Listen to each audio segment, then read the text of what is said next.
Hey everyone, welcome to this explainer. We're jumping right into one of history's most mind-bending cold cases today. I'm so excited to guide you through a puzzle that involves unbreakable codes, secret pockets, and a mystery that literally stood frozen in time for over 7 decades. So, think about this for a second. How does a man just vanish into thin air without leaving a single solitary trace behind? I mean, we live in a world absolutely obsessed with records and paper trails, right? It sounds impossible. But the case we're digging into today proves that a person really can just completely slip through the cracks of history. Section 1, The Body on the Beach, Adelaide, 1948. Okay, let's set the scene. It's a crisp December morning in 1948, right on Somerton Beach, just south of Adelaide, Australia. A totally unidentified, remarkably well-dressed guy is found dead, just slumped against a seawall. Now, when authorities first showed up, they figured, well, it's a tragic suicide by poison, open and shut case, right? Actually, scratch that, because the closer they looked, the faster that simple theory completely unraveled. And I mean, it got really weird.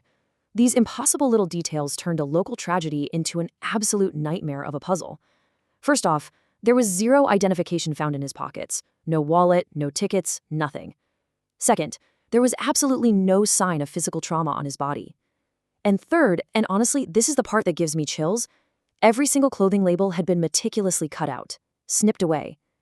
It was like this guy had just dropped out of the sky with absolutely no past. Section 2. The secret in the pocket. A hidden clue discovered months later. So, months roll by, the trail is completely freezing over. But then, investigators do a re-examination of his clothes, and they find something deliberately hidden. Deep inside the dead man's waistband, they uncovered a tiny, custom-sewn secret pocket. Now, finding a hidden pocket is strange enough, but what they pulled out of it, that's what absolutely catapulted this case into legend. Tucked away inside was this tiny, tightly rolled up scrap of paper, and printed on it were just 2 words, Tamam Shud. This is a Persian phrase that translates to, it is finished. Investigators quickly figured out the scrap had been ripped from a very specific rare edition of a Persian poetry collection called the Rubaiyat of Omar Khayyam. Just think about the dark poetry of that, a fatalistic little message perfectly hidden on a man with literally no identity. Section 3. The Untraceable Code, a book found in a car. Of course, finding that scrap set off a frantic, desperate nationwide hunt to find the exact matching book it was torn from. The police put out a massive public appeal, and remarkably, a civilian actually came forward. They had found a copy of this exact book just tossed into the back seat of their unlocked car. So the cops get their hands on it, flip to the back cover, and boom. Shocking new evidence blows the case wide open. Turns out, our mystery man was leaving behind a lot more than just a scrap of poetry. Inside that back cover, they found 2 massive clues.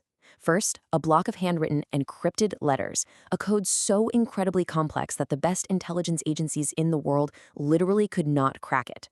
And second, an unlisted phone number. And guess who it belonged to? A local nurse. Obviously, investigators track down this nurse. They bring her in, and they show her a plaster death mask made of the Somerton man's face. Her reaction was totally visceral. She was visibly shaken, like genuinely terrified just looking at him. But despite almost fainting at the sight of the mask, she looked them in the eye and firmly denied ever knowing him. To this day, that silent, terrified nurse is one of the most haunting pieces of this whole puzzle. Section 4. A Cold War Spy. Paranoia in the mid-century. Now, we have to talk about context, because location is everything here. This body was found in alarming proximity to the Woomera Prohibited Area. What's that? Oh, just a top-secret rocket testing facility. You can imagine, in the mid-century Cold War era, this fact spread like wildfire. People were terrified, naturally wondering if enemy operatives were already among us.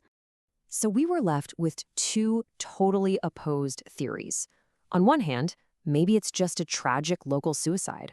A guy running from a complicated past, deeply depressed, taking an untraceable poison alone on a beach. But on the other hand, professional liquidation. I mean, think about the facts. No fingerprints, every single clothing label snipped, an uncrackable code, and he's hanging around a top-secret rocket base. The spy theory turned this local John Doe into a global symbol of mid-century paranoia. Was he just a cog in a vast clandestine machine, quietly taken out by rival agents? And that's basically where the case hit a massive brick wall for over 7 decades. From the shocking discovery in 1948, through the peak of mid-century spy paranoia, right into the modern era where the body was exhumed multiple times, nothing. Zero results. The mystery was totally stagnant, locked tightly behind the barrier of time. That is, until the year 2022, when science finally caught up. Section 5. The 2022 DNA Breakthrough. A name at last.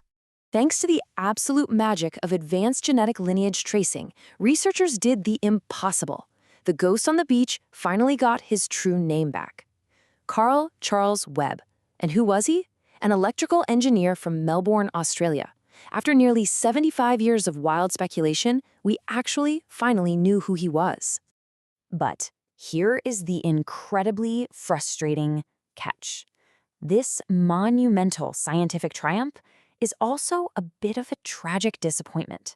Science beautifully provided the who, but it gave us absolutely nothing for the why. Yeah, putting a name to the face didn't explain any of the bizarre cinematic circumstances of his death. What in the world was the purpose of that complex, encrypted code? Why was an electrical engineer walking around with a rare scrap of Persian poetry sewn into a hidden pocket? And how exactly did he die on that sand? Honestly, these massive, glaring gaps mean amateur sleuths are just as obsessed today as the cops were back in '48. The name didn't solve the real mystery. At the end of the day, the Somerton man, or Carl Webb, remains this incredibly enduring icon. He represents the total fragility of identity. It's a powerful testament to our deep obsession with the unknown, proving that someone can completely vanish and slip through the cracks, even in a highly documented world. We have his name now, sure, but his true essence, why he died, that is still totally in the dark. Tamam Shud. It is finished. And it leaves us pondering one final, incredibly provocative question to wrap up this explainer. Knowing everything we know, the secret pocket, the unbreakable code, and that silent, terrified nurse, did Carl Webb simply intend to quietly erase himself from the world, or did someone else make absolutely sure his story was permanently finished